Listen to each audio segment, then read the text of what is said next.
Hi everyone, we're going to be draping the basic skirt drape. Now the basic skirt can be a pencil skirt, pretty straight skirt. It can be through pattern drafting adapted to be a flare, but we will also be draping a flared skirt. It's nice to drape one because you really get to see how much fullness that you're going to have. And then this could also be the sloper for the bottom half of a bodice that has a seam line at the waist.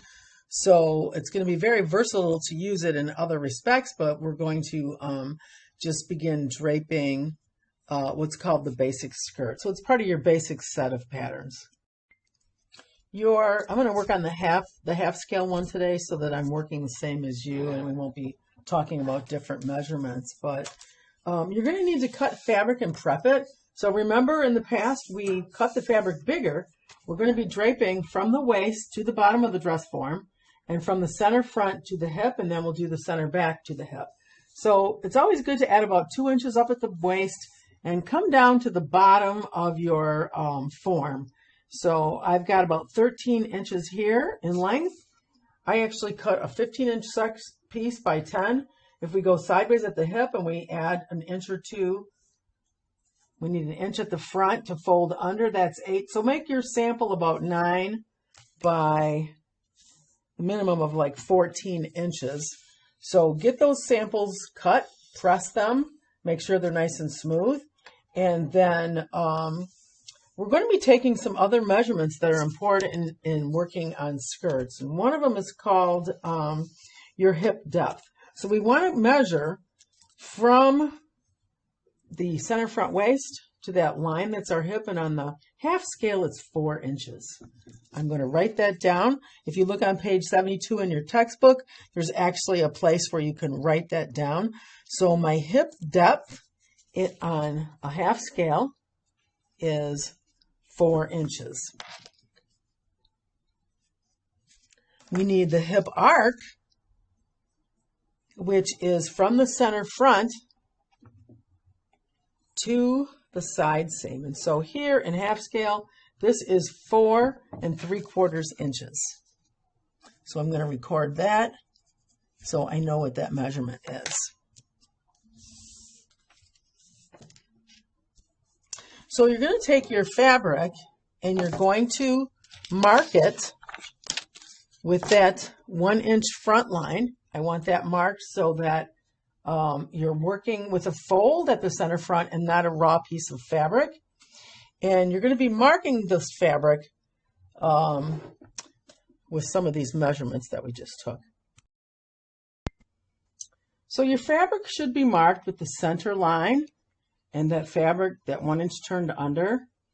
You should mark the hip line. So the hip line, we took a measure, which was called the hip depth, which was 4 inches, and I added an inch to it so that I have some room up here to create my seam allowance. So that's your hip line. I've marked this piece that it's the front so that I don't get them mixed up. And then this line right here is what's called the hip arc. So we measured the hip arc at 4 3/4 inches. So you just put a little mark.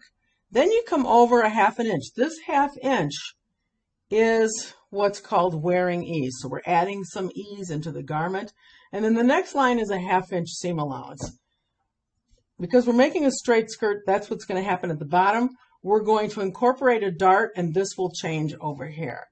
So once you've got that all marked, what you want to do is pin this at the hip line and pin it at the waist. Make sure it's good and secure. And you can go down to the center front at the bottom, and we can also place a pin. Just keep it from flopping around. Let me see if I can get this so you can see the bottom. Okay. And then I also have a little mark coming in from the side seam, a ½ inch with a little X, because we want to know how much we're going to incorporate into our dart.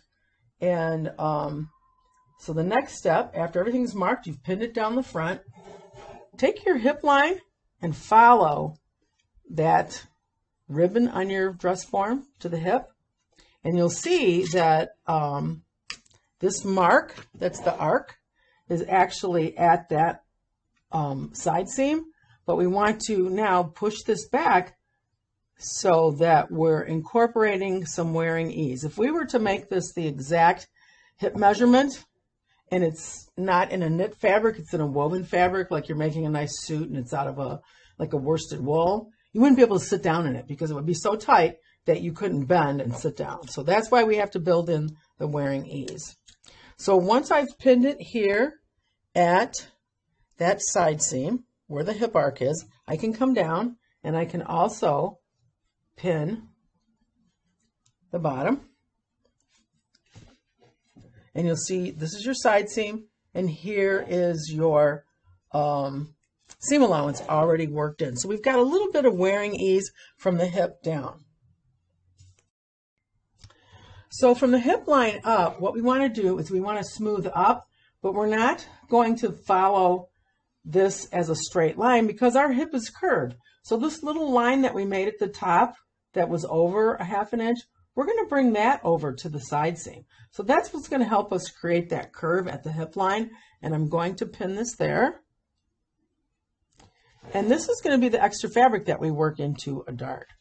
So what you want to do from the center front is you want to come over to the princess line and put a pin there.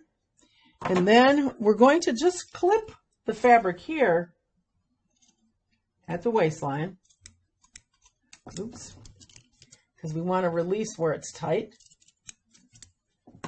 And we want to make sure this is nice and smooth. So we're smoothing the front over to the princess line. And then what we're going to do is this is where our dart is going to be. You want that dart to land on the princess line. That's where it's the most attractive. That's the area before the body really starts to curve towards the hip. So we're just going to kind of pin that there. And now you can see this is the extra fabric that you're going to incorporate into a dart. If I think it's a little bit too much, I can move this over maybe a little bit more. So maybe instead of a ½ inch, this is about 3/4 of an inch. This might be an awfully big dart for a half scale size skirt.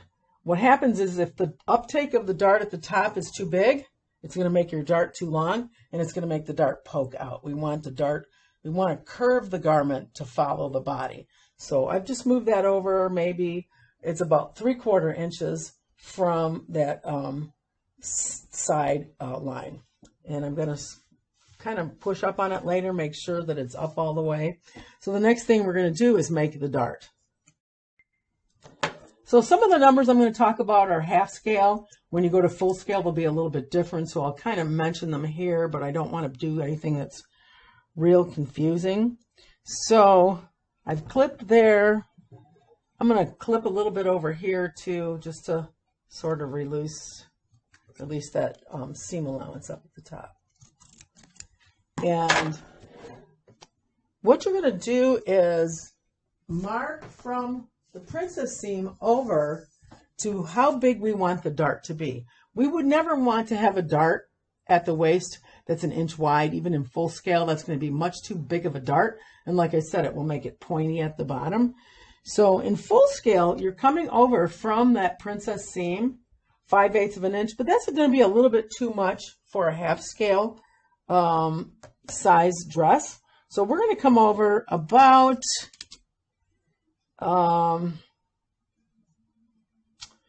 maybe 1/4, somewhere between 1/4 and 3/8. So right here is where the depth of my dart is going to be. I'm going to come over, so I'm going to make a little dot where I just made that spot, and I'm going to come over about 3/4 of an inch, and I'm going to make another dart. So here's the dot for the second dart. Most women's clothing that have in skirts that are very fitted have 2 darts in the front, sometimes 2 darts in the back. So we've gone over, in full scale, it would have been going over 1.25 inches. So I went over about maybe 3/4 of an inch. And again, I'm going to mark this at about 3/8 of an inch. So I'll have a series of 4 little dots. So each one of these sections of darts or dots is going to be a dart. So we're going to have 2 darts. So now I'm going to let this go, and I'm going to fold my fabric and bring those 2 dots together. So I'm going to pinch it where the first dot is and fold that over to the second dot. So there's my first dart. Then I'm going to come over, smooth this over. I'm going to go to that second one, and I'm going to pull that dart in, and I'm going to fold the second dart. So you'll see you have 2, they sort of look like pleats right now. And we've pinned those. So you want those to be nice and secure. So you want them to kind of go straight down. We don't want to see them all curvy. And I'm going to mark the depth of my dart. So I'm folding that in. This first dart should really be following the princess line. It should not go off at an angle. And so you can see I have 2 nice little darts there. And then I'm going to continue to smooth this over. I want to smooth up here. We don't want to ripple down here. So we're just working that fabric up. No pulling, just gently pushing the fabric where we want it and following that side seam. So here's my side seam.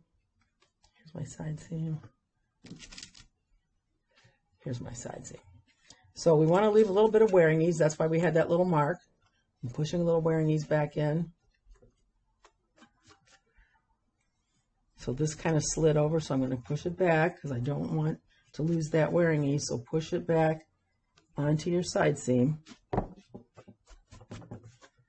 So you'll see that this intersection between your hip line and that side seam we made is right on the side seam, right on the side seam of the dress form.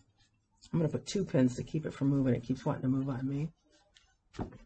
And then I've smoothed upwards, but I'm creating a curve.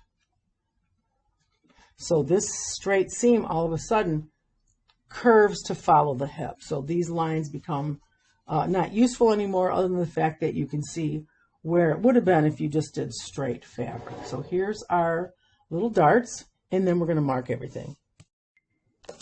One of the things I didn't mention was the length of the dart. When you're working in full scale, a dart in the front should never be longer than 3.5 inches. You really don't want to go past this hip bone that's here and have your fabric poking out. So in half scale, I would say these are no longer than 2 inches at the most. And so take your pen and mark everything. So we're marking our waistline. I'm coming across the darts. I want to see where the end of those darts are. I'm coming across the waist. When I go to the corner here, where my waist and my new side seam are going to intersect, again, make that sort of little L-shaped thing so that you capture that corner. Come down your side seam. I would say you don't really need to spend too much time filling in the whole line because you're going to use a curve ruler to create that. And then this, you can take and go across your darts so you can capture where the dart is. I find it really hard to go upward and downward and get them quite right, so I just do this little hash mark, and you can join it together when you've taken it off. And you want to mark the length of your hem. So the best way to get this so that it's horizontal with the ground is at this point marking your hem, not trying to mark it when you have it flat on the table. So I'm just going to go along the bottom of the dress form and mark where the fabric's hitting the bottom of that dress form. So I'm just tucking it under a little bit and seeing where is that going onto the side seam. So you've made like a little series of lines where you want the hem. So you're going to take this off the dress form. You're going to mark everything. You're going to trim up your seam allowances. And then we're going to drape the back, and then we're going to pin it all together and put it back on the dress form.